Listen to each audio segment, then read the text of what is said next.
전국을 안방에서 만날 수 있는 시간, 생방송 전국시대 오신 여러분들 진심으로 환영합니다. 자, 새로운 한 주가 시작이 됐습니다. 월요일이 됐는데요. 자, 오늘 하루는 어떻게 잘 보내셨나요? 이런 이 질문을 드릴 수밖에 없는 이유가 요즘 너무 덥습니다. 그러다 보니까 드리는 첫 인사, 잘 계셨냐, 아니면 밤잠은 잘 주무셨냐, 이런 건강을 묻는, 안부를 묻는 인사가 참 먼저 나오게 되더라고요. 그만큼 무더위 폭염 참 심각해지고 있는데요. 어제는 또 원인을 알 수 없는 여수의 화양면 한 목조 주택에서 불이 났다고 합니다. 다행히 인명피해는 없었지만 그래도 좀 아쉬운 사건이 아니었나 싶고요. 또 화양면에 있는 한 양계 농가에서는 불이 나서 닭 6만여 마리가 폐사하는 사건도 있었다고 합니다. 참 이렇게 아직 정확한 원인들은 나오지 않고 있지만 불볕더위에 생기는 자연 발화를 가장 큰 가능성에 염두에 두고 있다고 하니까 참 심각한 것 같죠. 얼마나 뜨거우면 자연 발화가 일어날까 싶은 생각도 들기도 하는데요. 참 여름이 깊어질수록 습도까지 또 높아서 불쾌 지수도 함께 높아지고 있는 요즘입니다. 그래서인지 요즘은 사람들도 모두가 참 예민해져 가는 것 같은데요. 사람들도 동물도 환경들도 참 모두가 힘든 상황에서 같은 말 한마디라도 조금 더 부드럽게 건네는 그런 좀 마음의 배려가 필요하지 않을까 싶습니다. 그런 의미에서 오늘 저녁 떨어져 사시는 부모님이나 가족 친지분들에게 마음의 안부 전화 한 통씩 드리는 건 어떨까요? 자, 월요일 생방송 전국시대 본격적으로 한번 시작해 보겠습니다. 오늘도 푹푹 찌는 날씨가 이어지고 있습니다. 너무 더운데 전기세 걱정 때문에 에어컨 마음 푹 놓고 못 켜시는 분들도 참 많으셨죠. 자, 그래서 준비해 봤습니다. 아주 사소한 자리에서 전기가 새 나가는 건 알고 계셨나요? 저희가 전기세 꽉 잡는 방법 소개해 드리겠습니다. 끝도 없이 더워지는 날씨에 끝도 없이 틀게 되는 에어컨, 더불어 끝도 없이 올라가는 전기세까지. 낭비되고 있는 에너지만 잡아도 전기세 걱정을 줄일 수 있습니다. 여름철 줄줄 새는 전기세 막는 법 지금 시작합니다. 부산의 한 아파트 단지. 전기세 고민을 해결해 줄 분이 있다고 해서 기다렸습니다. 네, 씨 안녕하세요. 오늘의 해결사 에너지 컨설턴트입니다. 오늘 그 줄줄 새는 에너지를 막아주시는 에너지 컨설턴트님 맞으시죠? 네, 맞습니다. 네. 과연 어떠한 고민과 또 어떠한 해결책이 있을지 기대를 갖고 들어가 봤습니다. 네, 안녕하십니까. 어머니 지금 여름이라서 또 이 전기세 걱정 많이 하신다고요? 예. 네. 전기세도 에어컨도 틀어야 되고 밖에 나오면 더우니까 또 안 켤 수도 없고 이러니까 전기가 많이 나옵니다. 어머니 평소에 어떻게 생활하시는데요? 우리는 좀 절약한다고 하는데도 그래도 여름에는 많이 나옵니다. 이러거나 날씨가 너무 덥더라. 에어컨 온도를 최대한 낮추고 하루 종일 가동합니다. 다른 집안일을 할 때도 텔레비전을 계속 켜둡니다. 반찬을 꺼낼 때도 냉장고 정리를 할 때도 냉장고 문을 오랜 시간 열어둡니다. 어머님이 그렇게 좀 생활을 하시네요. 예. 이러면 어떻게 좀 하면 되죠? 이거 아낄 수 있나요? 네, 충분히 많이 아낄 수 있는 게 많이 보입니다. 오. 네. 먼저 전기세 사용 내역부터 확인하는데요. 다음으로 에어컨과 실외기, 콘센트까지 꼼꼼하게 진단했습니다.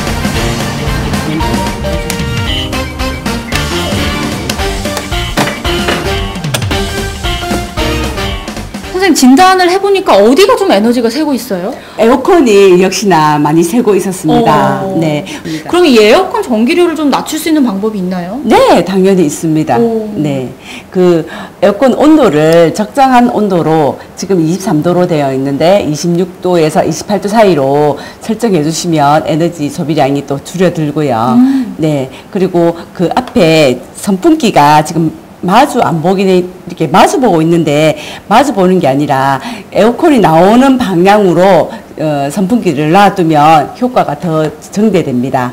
네. 그리고 송풍기 위에 비닐을 덮어놨는데 비를 맞을까봐 걱정이 돼서 그런 것 같은데 저기 덮여져 있는 부분도 열을 가하게 만듭니다. 저것도 치워주고 뒤에 앞에 가려져 있는데 그 바람이 나오는 방향에 저렇게 가려져 있으면 시원스럽게 못 나오니까 또 소비율이 또 올라갑니다.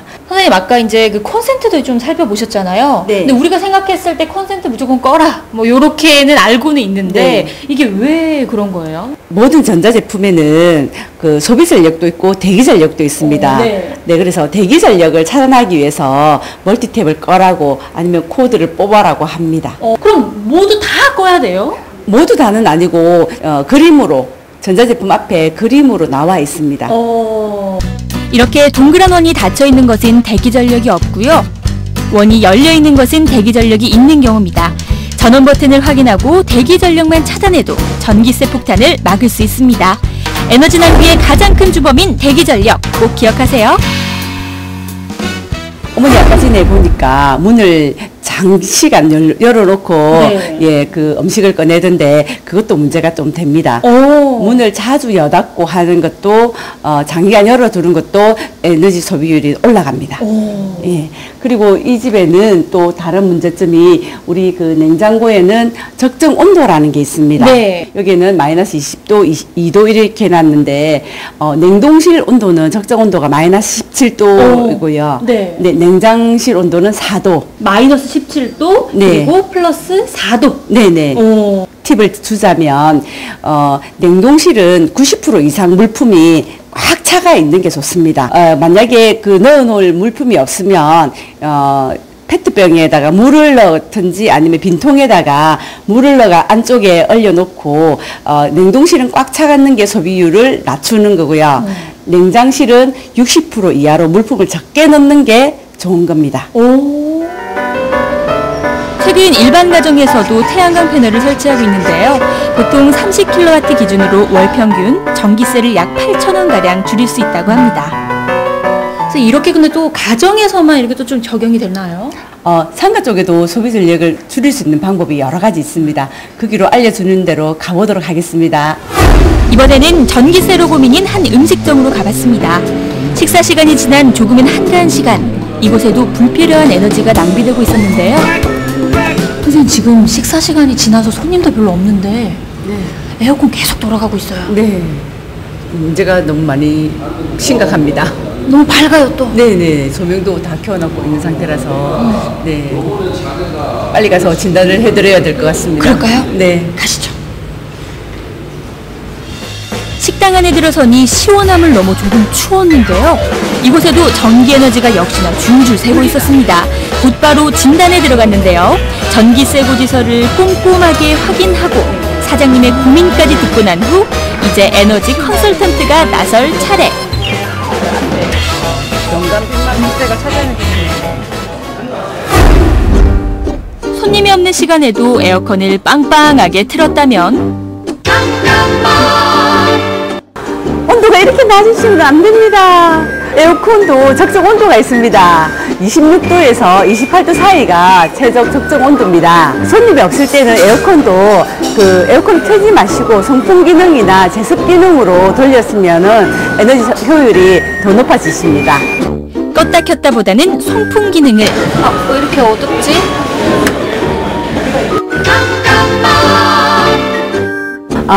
이 앞에 조명등은 그 블랙아웃 시간에는 꺼두시는 게 효과적이고요. 그리고 낮에는 그 의자에 있는 밑에 있는 조명등도 낮에는 자제해 주시고 밤에 인테리어 효과를 내기 위해서 켜두시면 좋을 것 같습니다. 냉장고 음료 최대한 많이 꽉꽉 채워 넣었다면 네, 냉장실에 이 물품들도 이렇게 꽉 채우는 것보다 필요한 양만큼 넣되 조금 간격을 두고 넣으시면 소비 효율이 높아져서 훨씬 더 절약될 수 있습니다. 오늘 여러 가지를 좀 진단을 해주셨는데요. 네. 마지막으로 또 해주실 말 있을까요? 가정에서도 마찬가지였지만 상가에서도 대기 전력 차단. 퇴근하실 때 전원을 내려놓고 가시면 지금 사용하는 양의 10% 이상을 절약할 수 있습니다. 에어컨 차단기를 내려놓고 가시고요. 정수기에 그 타이머 설치를 해가지고 멀티탭으로 꺼주시는 것도 효과가 아주 높겠습니다. 정수기에 타이머를 설치한다고요? 일정한 시간에 사용하겠다는 그 멀티탭 타이머가 있습니다. 네, 그걸로 사용하시면 좋으실 것 같아요. 전력 소비량도 많으니까 줄일 수 있는 폭도 훨씬 크겠네요. 네, 맞습니다. 이 상가에도 한 4,500kW가 되더라고요. 그 10%만 해도 한 달에 450kW가 줄어드니까 두 가정을 쓰고 있는 건 줄일 수 있는 거죠. 그래서 폭이 상가 쪽이 훨씬 많습니다. 여름철 전기세 절약의 모든 것. 올바른 에어컨 사용법부터 대기 전력을 막는 방법까지 우리가 생활 속에서 무심코 했던 사소한 습관들이 알고 보면 에너지 낭비의 원인이었습니다. 이렇게 작은 실천 하나만으로 에너지도 절약하고 전기세 폭탄도 피할 수가 있는데요. 절약 팁을 통해 여러분도 올여름 전기세 꼭 아껴보세요. 네, 꿀팁이네요. 한번 정리를 다시 한번 좀 해보면요. 그 원 안에 일자가 들어가 있는 거는 대기 전력을 차단하는 제품이라고 하니까 뭐 굳이 콘센트를 빼놓을 필요 없이 그냥 꼽아 놓은 채로 쓰시면 또 될 것 같고요. 또 하나 왔던 게 이제 멀티탭이었죠. 멀티탭으로 안 쓸 때는 좀 꺼두시는 게 또 전기를 아끼는 데 또 도움이 된다고 합니다. 뭐 정부에서도 뭐 오늘 보니까요. 폭염 기간 동안 한동안 뭐 전기요금을 누진제 낮추는 걸 좀 검토한다는 소식도 있더라고요. 한번 기대를 해보겠습니다. 자, 본격적인 여름 휴가 시즌이 됐습니다. 그런데 밖이 너무 더워도 너무 덥기 때문에 집이 최고다, 뭐 침대 밖을 벗어나기 싫다 이런 분들도 참 많이 계시더라고요. 근데 아무리 푹푹 찌는 찜통 더위라도 우리가 또 즐길 건 즐겨줘야겠죠. 근데 문제는 어떻게 즐기냐입니다. 평범한 즐길 거리는 싫다. 조금 특별한 액티비티를 원하시는 분들을 위해서 준비를 해봤군요. 자, 신나는 건 기본이고요. 스트레스까지 확 날릴 수 있는 강진의 액티비티 여행 함께 따라볼까요? 연일 지속되는 폭염에 몸도 마음도 지칠 대로 지친 요즘. 무더위를 한 방에 날려버릴 강력한 방법이 있다. 와, 진짜 더워도 너무 덥네요. 이 무더위가 기승을 부리는 여름, 그렇다고 또 집에만 있을 수 없잖아요. 자, 올여름 정말 시원하고 짜릿하게 보낼 수 있는 이곳은 바로 강진입니다. 저와 함께 출발하시죠. 고고고! 이보다 짜릿할 순 없다. 이보다 즐거울 순 없다. 무더위는 날리고 활력은 채우고 거기에 시원함은 보너스. 더위 탈출 강진 액티비티 여행 지금 시작합니다. 강진에서 즐기는 신나는 액티비티 그 첫 번째 코스는 이젠 모르는 사람 빼고 다 안다는 강진의 핫플레이스 가우도에서 만날 수 있다. 소문 듣자 하니 이곳에 사람들 정신 쏙 빼놓을 만큼 재밌고 특별한 체험이 있다는데 대체 누구냐 넌? 자, 이 뒤에 있는 제트보트를 탈 거예요. 이거요? 예, 이거 오! 할 수 있을 것 같아요. 아, 이 정도야 뭐.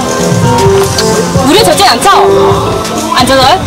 모르죠. 제 화장 지켜주실 거죠? 화장을 지켜주라고요? 자신에게 곧 어떤 일이 일어날지 전혀 알지 못하는 이난 리포터. 화장은커녕 카메라도 못 지켜요. 뭐 어쨌든 제트보트 즐기러 출발! 준비 완료! 최고 시속 70km, 속도감, 스릴, 쾌감까지 모두 느낄 수 있는 스릴 만점 제트보트에 탑승 완료! 이거 무섭지 않죠? 네, 그렇게 막 무섭진 않아요. 이거 물에 빠뜨리나요 혹시? 물에도 안 빠뜨릴 거고 아, 그래요? 그럼 젖지 않죠? 물을 튀겨드릴 수도 있고 안 튀겨드릴 수도 있고 저 얼굴은 젖으면 안 되는데? 화장? 만 빼고 다. 아, 그래요? 제트보트 이거 타보셨어요? 안 타봤어요. 안 타봤어요? 네, 이거 지금 처음 타요. 예. 이거 타면 어떨 것 같아요? 스릴 있을 것 같아. 이게 스트레스 확. 그렇지. 네. 타봐야 알죠. 예, 아니요. 아니, 스트레스 확 날릴 것 같아. 한번 타봤어. 다들 준비되셨나요? 자, 출발합니다. 다들 꽉 잡으세요. 손도 흔들고 여유를 부려보는 나은 리포터와 어머님들. 하지만 지금까진 예고편에 불과했다. 이제 필살 드리프트 들어갑니다. 돌리고 돌리고 순식간에 폭풍 회전 선보이는 제트보트.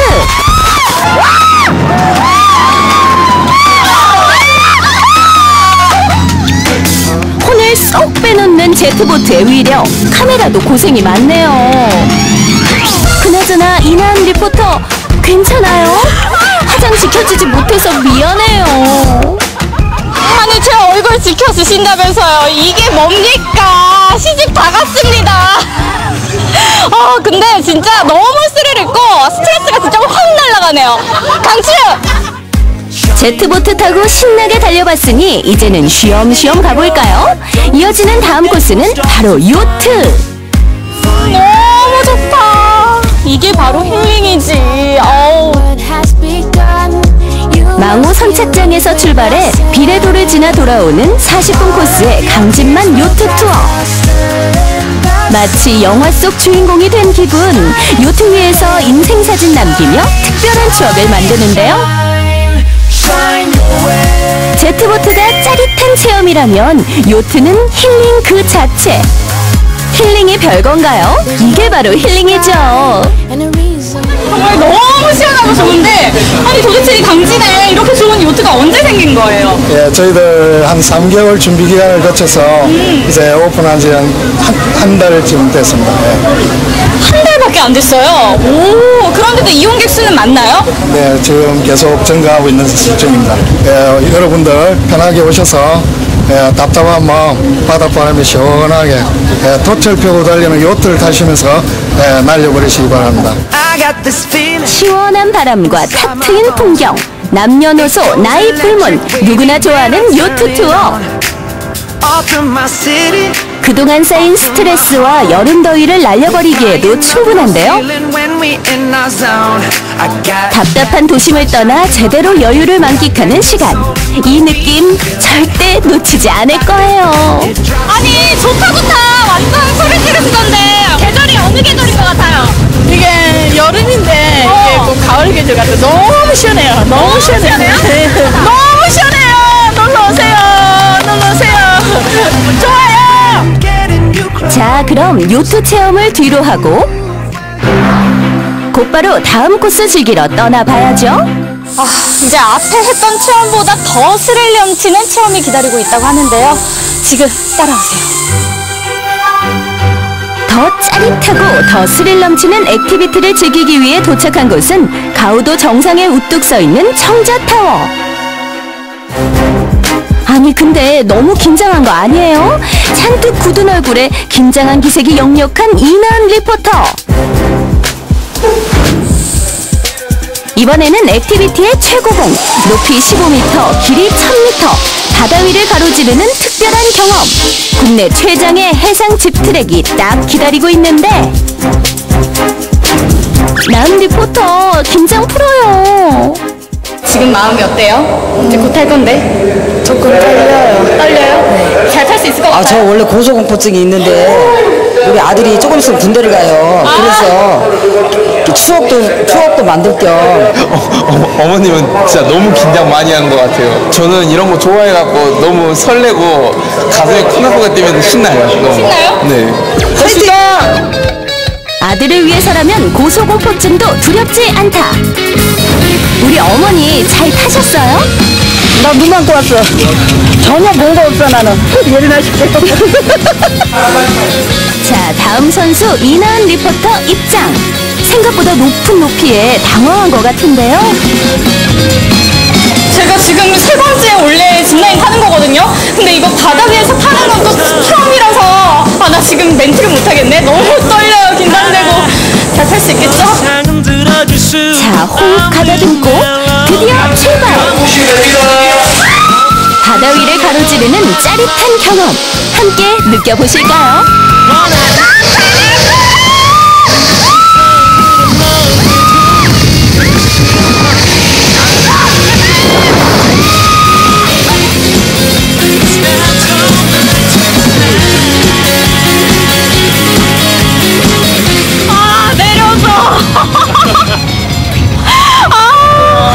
정말 창피하네요. 저 예쁘게 나오고 싶거든요. 근데 제가 그럴 수가 없었어요. 너무 정말 지금 경련이 일어날 것 같아. 나 어떡해? 저한테 왜 그러세요? 비명소리 1등, 리포터의 엄살과는 달리 남녀노소 누구나 재밌게 즐길 수 있는 스릴 만점, 매력 만점 집트랙. 시원한 바람을 가르며 바다 위를 나는 기분. 다들 어떠셨어요? 안녕하세요. 타보니까 어땠어요? 진짜 무서워요. 네, 무섭지만 다음에도 또 타고 싶어요. 진짜 처음이었어요? 네, 처음이었어요. 근데 진짜 짜릿해요. 다음에 또 탈 거예요? 네, 또 타고 싶어요. 이것 때문에 여기 온 거예요? 네, 여기 저 부산에서 왔어요. 부산에서. 자, 오늘의 마지막 코스는 바로 서중 어촌 체험마을. 마을에 도착하자마자 시선 강탈. 집도 아니고 그렇다고 배도 아닌 바다에 둥둥 떠있는 요것의 정체는? 오, 바다 위에 지금 펜션이 있거든요? 오, 신기해, 신기해. 제가 한번 구경하러 갈게요. 우와. 대박. 펜션이 있어, 이렇게. 바다 위에서 즐기는 해상 펜션. 식기 도구부터 안락한 침실까지 이래봬도 있을 건 다 있다고요. 이렇게 있을 때는 그냥 일반 펜션이랑 다름없는데요. 지금 저 바깥에 보니까 바다 보이세요? 되게 낭만적이다. 세상에, 그림 같은 이 풍경 실화인가요? 지금 바다 위에 펜션이라 너무 신기해요. 그럼 이제 여기에 머무르는 사람들은 어떤 체험을 할 수가 있나요? 낚시 체험하고 여러 가지 체험합니다. 밤에 이제 그 장어 잡기도 하고 또 밖에 나가서 물 나면은 바지락 체험도 하고. 특명 갯벌의 보물 바지락을 찾아라. 마침 물이 빠진 시간대라 바지락 체험이 가능하다는 소식에 당장 갯벌로 나선 나은 리포터. 이곳의 갯벌 내가 다 접수한다. 바지락 다 캐버리겠어. 어머님! 언니 이거 어떻게 캐는 거예요? 이렇게 보면 이렇게 구멍이 볼록볼록볼록한데 요 호맹이를 약간 눕혀서 이렇게 긁어보면은 좀 바지락이 이렇게 보여. 봐봐요, 보이지? 이렇게 아, 도래구만. 바지락이 없는데? 바지락 겁나 보여요. 아따, 널린 게 바지락이요. 바지락 겁나 보니까 눈 크게 뜨고 잘 찾아봐. 드디어 외눈 가동에 통통하게 살오른 바지락 발견. 바지락으로 뭘 해먹어? 찾는 재미, 잡는 재미 쏠쏠한 바지락 체험은 온 가족이 함께 즐길 수 있어 더욱 좋다. 온몸으로 질퍽질퍽한 갯벌도 느끼고 바지락도 캐고 특별한 추억은 덤으로. 다들 갯벌의 매력에 푹 빠졌는데 우리 친구들 가장 지금까지 누가 많이 캤는지 한번 보여주자. 누가 많이 캤어요? 보여줘. 오! 힘든데 그래도 많이 캐서 좋아요. 돌 같은 거 많긴 한데 캘 때마다 새우 같은 거 나와서 깜짝 놀랄 수도 있고 재밌어요. 돌아서면 생각나는 마성의 매력. 하늘과 바다, 갯벌까지 접수한 액티비티. 이 정도면 여름 더위 문제 없겠죠?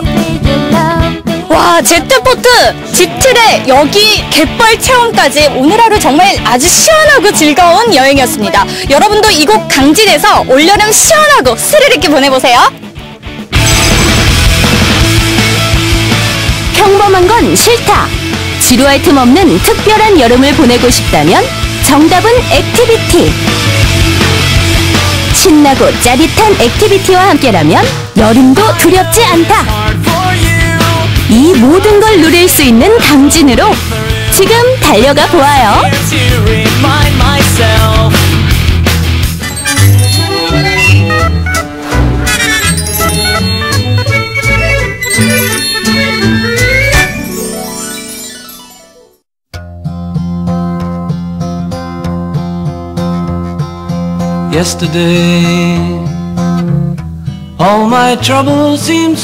생방송 전국시대 함께하고 계신 지금 시각 6시 45분 지나고 있습니다. 40도에 육박하는 폭염은 아니지만 여전히 덥습니다. 우리 지역 폭염 경보까지 내려진 하루였는데요.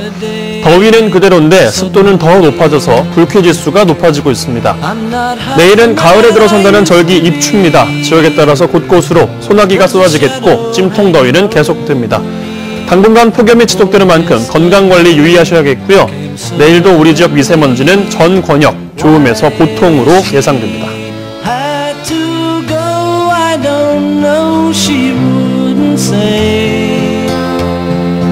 I 네, 7시 무렵 이 시간만 되면 정말 자동으로 배꼽 시계가 울리는 것 같습니다. 벌써 배가 고파지기 시작하는데요.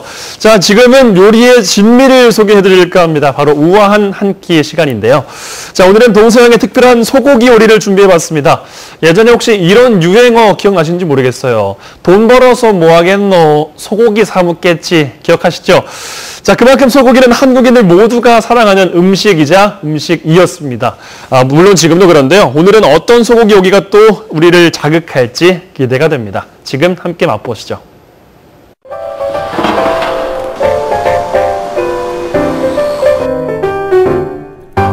여러분, 고기 좋아하시죠? 언제 먹어도 맛있는 고기지만 부위에 따라, 조리법에 따라 그 매력은 천차만별로 달라지는 법. 오늘은 우아한 소고기 이야기입니다.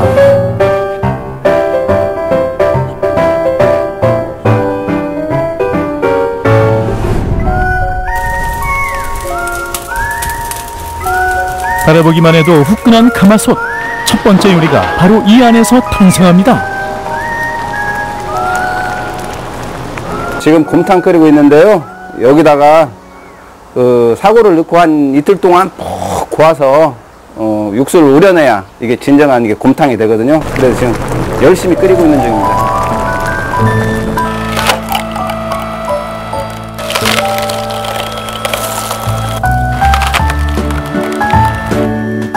옛 방식 그대로 참나무 장작을 이용해 끓이는 가마솥 곰탕. 가마솥에서 정성스레 끓여내는 건 육수뿐만이 아닙니다. 입안을 활보하며 씹는 즐거움을 선사할 고기도 뜨거움을 이겨내야 하죠. 머릿고기가 제일 중요하니까 한우 그 머릿고기에다가 그다음에 볼살을 넣어가지고 한 3시간 정도 이렇게 삶아주면 다 됩니다.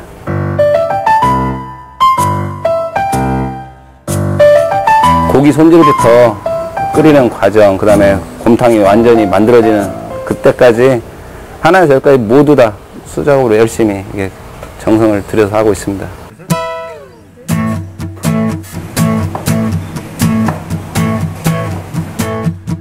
세 시간이 넘는 열기를 참아낸 소고기. 그 부드러움이 수육으로 한 점 한 점 승화되는데요. 소고기의 뼈와 살이 시간과 함께 녹아내려 깊은 국물로 재창조된 곰탕까지 소뼈의 시원한 맛과 한우의 부드러움을 동시에 느낄 수 있는 소머리 한상. 첫 번째 우아한 주인공입니다. 사실 제가 여기 오기 전에 엄청 큰 가마솥을 봤거든요. 과연 거기에다가 끓인 곰탕은 어떤 맛일까 궁금했는데 드디어 만나게 되네요. 딱 보기만 해도 국물이 진짜네. 제대로 우러났어요, 정말.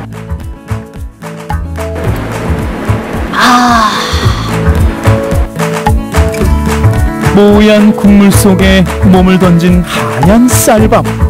그 담백하고 건강한 맛을 어느 요리가 따라올 수 있을까요?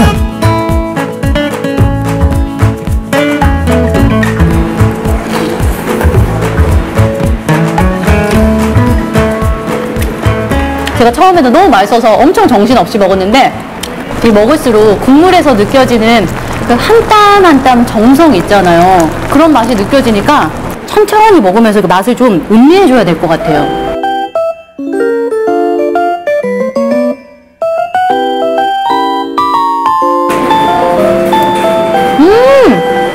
와, 진짜 부드러운데 쫄깃하다며 믿어지세요? 와, 이게 정말 상상했었던 이상으로 쫄깃하고 쫀득쫀득해서 뭔가 먹었을 때 영양 만점 그 콜라겐 덩어리 먹는 것 같은 느낌 있잖아요.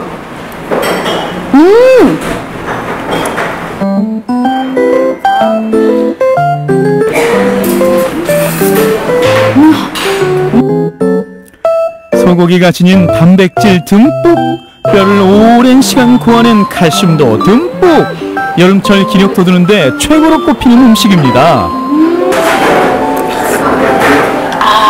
진짜 이게 밑에서부터 뜨거운 열이 올라오면서 땀 한 바가지 쫙 뽑아내고 나면 와, 엄청 개운해지는 거 알죠? 진짜 올여름 더위는 다 이겼어, 다 이겼어. 오. 이번엔 서양의 소고기 요리입니다. 부드러운 부채살을 이용해 만드는 두 번째 음식. 비프 부르기뇽이라는 요리를 만들고 있는데요. 이건 프랑스식 가정 요리로, 우리로 말하면 갈비찜 정도 생각하시면 되고요. 근데 원래는 갈비찜이다 보니까 갈비가 들어가야 되는데 저희는 부채살을 사용해서 저희식으로 한번 만들어 보고 있습니다. 프랑스 부르고뉴 지방에서 즐기는 소박한 가정식 비프 부르기뇽.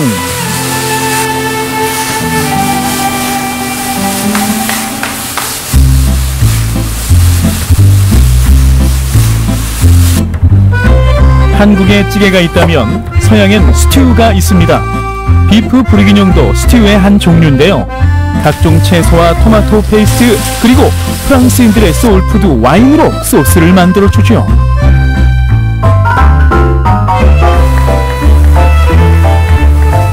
아까 익혀놓은 고기에다가 저희가 토마토 페이스트 그리고 와인을 넣고 조리는 과정인데요. 우리의 한국식의 갈비찜과 다르게 새콤달콤한 맛도 있지만 토마토 페이스트의 신맛을 날려주는 역할도 또 와인이 해주고요.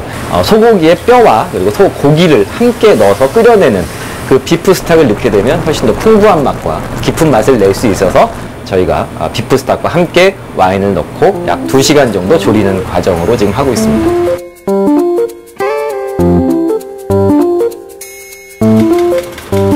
비프 부르기뇽의 맛에 부드러움을 더해줄 또 다른 조연.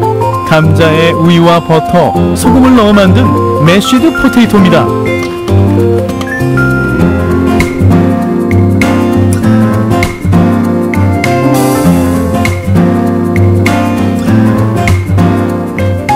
와, 되게 무더운 여름철에 부드러운 아이스크림을 퐁당퐁당 얹어놓은 것 같이 보기만 해도 기분 좋아지는 음식 비주얼인데요.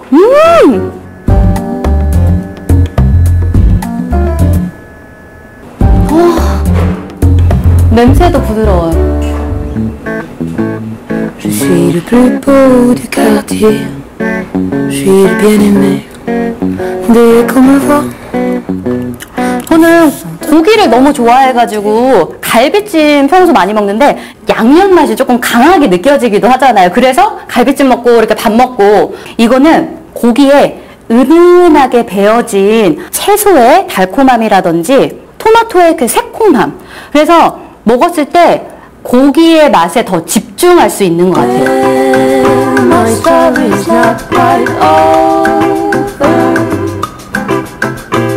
아영 씨의 손이 평소보다 더 느려지는 건 섬세하게 느껴지는 소고기의 질감 때문일까요?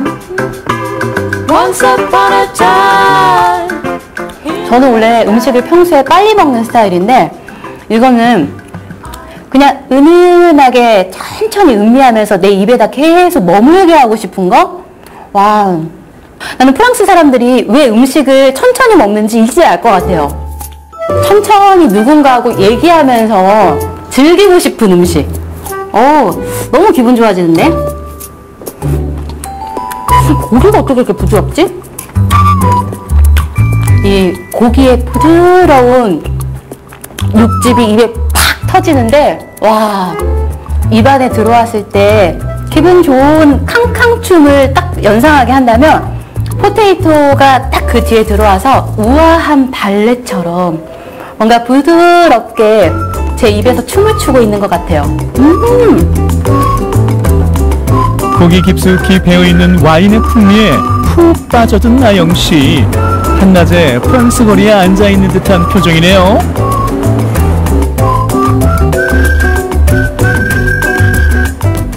멀리 프랑스 갈 필요 있나요? 맛있다. 뼛속 깊은 곳에서 우러나온 진한 맛, 그리고 부드러운 육질을 동시에 느낄 수 있는 소머리 곰탕과 수육. 고기 본연의 질감을 제대로 살린 비프 부르기뇽. 동서양 독특한 매력을 담은 우아한 소요리, 오늘 식탁의 주인공으로 어떠신가요? 네, 저는 사실 소고기 하면 구워 먹는 소고기 요리를 가장 좋아해서 좀 다른 요리는 좀 배제를 하거나 좀 신경을 안 썼었는데요. 방금 보니까 굉장히 맛있는 음식들이 너무 많이 나와서 좀 당황스러웠습니다. 정성 가득한 곰탕, 그 이름도 어려운 비프 부르기뇨. 이름도 참 어렵네요. 참 이거 먹는 분들 참 부러웠었고요. 조만간 꼭 한번 먹으러 가봐야겠다는 생각까지 들었습니다. 자, 요즘 무더위 때문에 뭐 입맛 없고 기운 없다 하시는 분들 굉장히 많으신데요. 건강 보양식 소고기 한번 드셔보시는 건 어떨까요?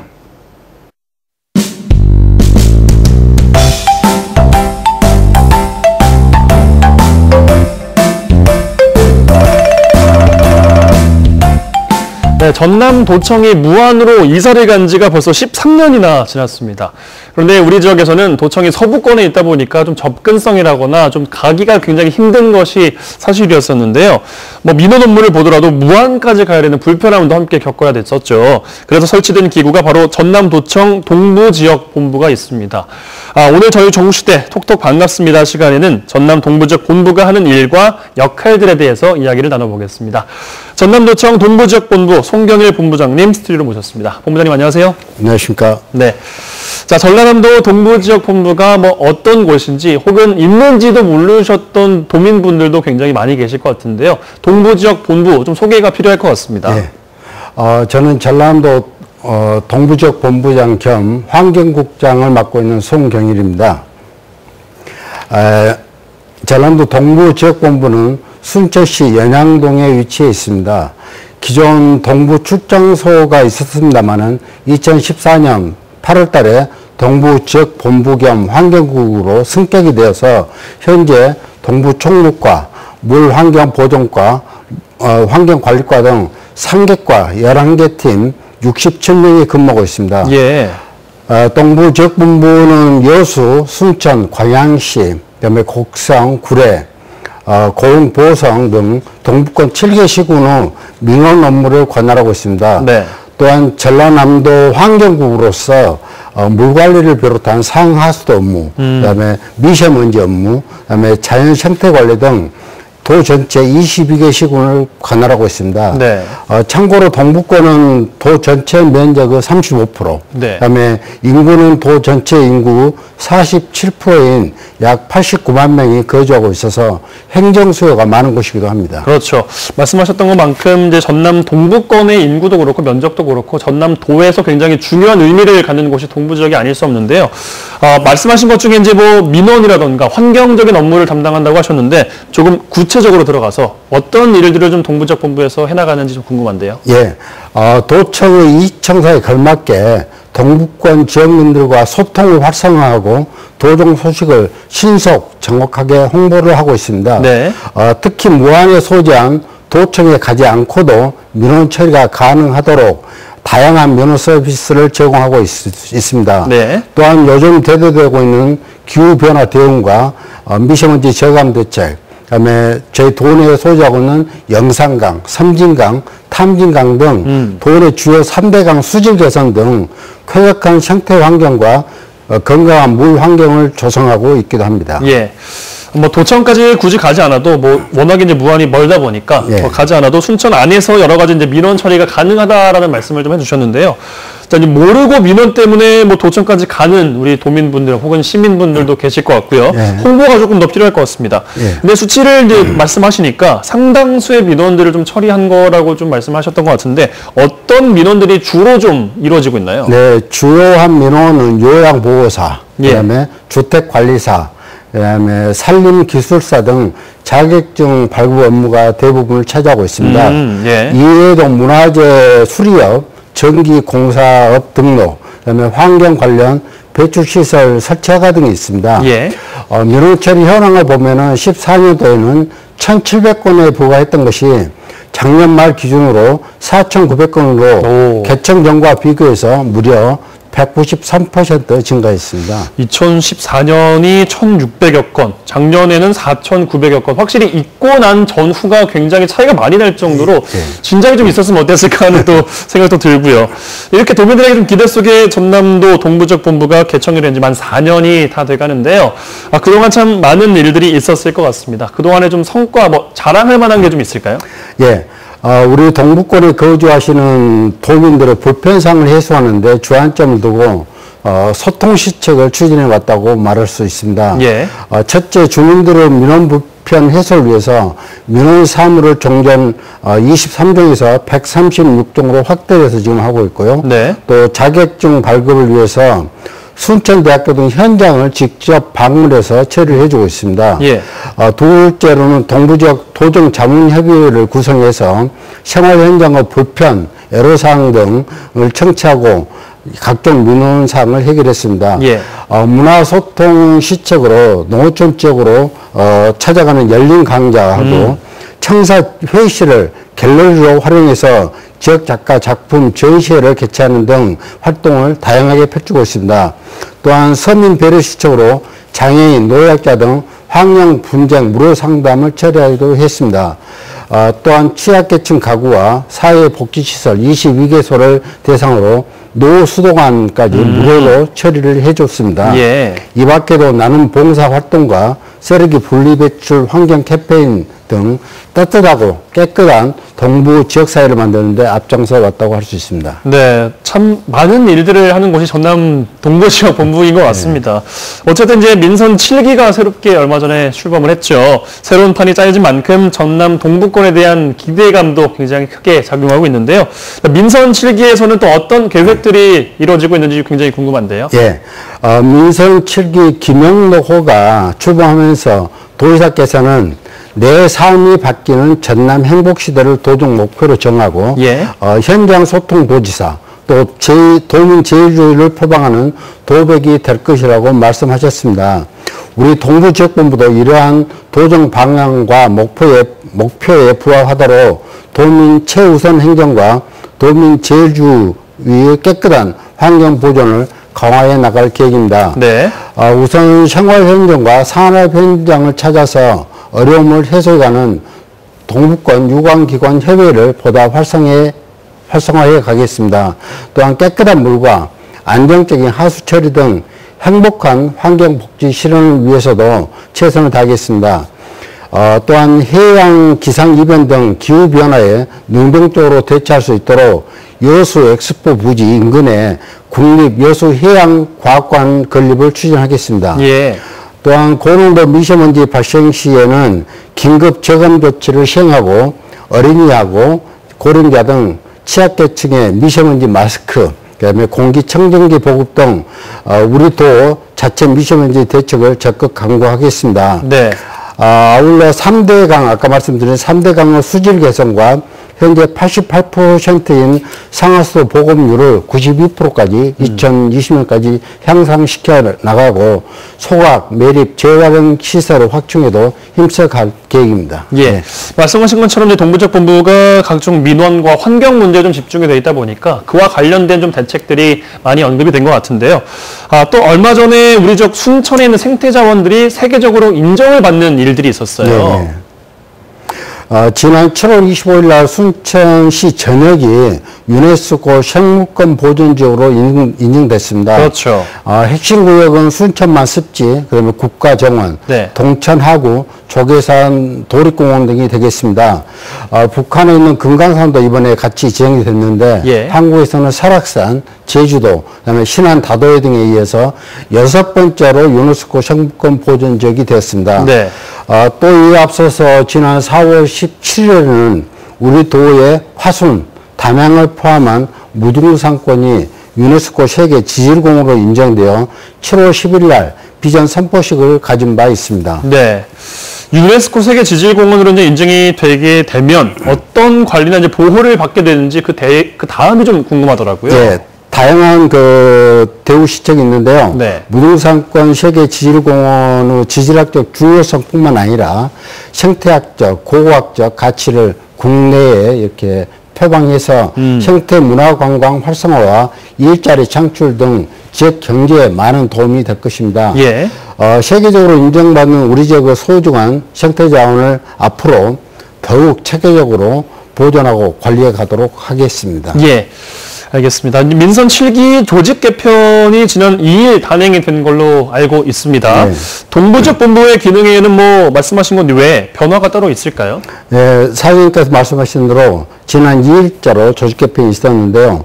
주요 조직 개편 내용은 일자리가 최우선이기 때문에 예. 일자리 정책실이 정책본부로, 그다음에 경제과학국이 경제에너지국으로 개편이 되기도 했습니다. 예.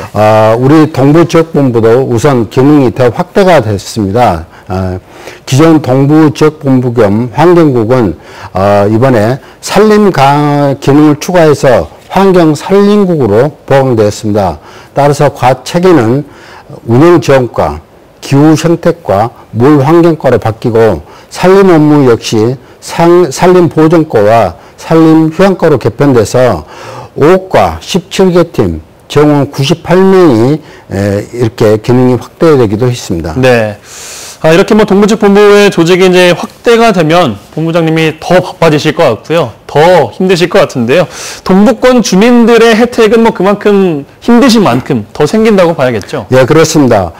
민선 7기에도 우리도 브랜드 시책인 숲속의 전남 만들기를 더욱 내실화하여 미세먼지, 폭염 등 기후변화 대비 주민이 주도하는 숲을 조성해 갈 계획입니다. 예. 또한 역사 문화 자원이 어우러진 아름다운 해양경관을 감상할 수 있는 전라도 청년 가로수길을 조성하는 등 다양한 업무를 추진할 계획입니다. 예. 아울러 동부권 도민들께서도 물과 대기를 비롯한 환경 부분은 물론이고 산림, 휴양 등 더 다양한 행정 서비스를 받게 되고 이에 따라서 편의가 증대될 것으로 기대되기도 합니다. 예, 자, 모쪼록 전남 동부 지역의 발전을 위해서 힘써 주시기를 다시 한번 기대를 해보겠습니다. 오늘 말씀 감사합니다. 감사합니다.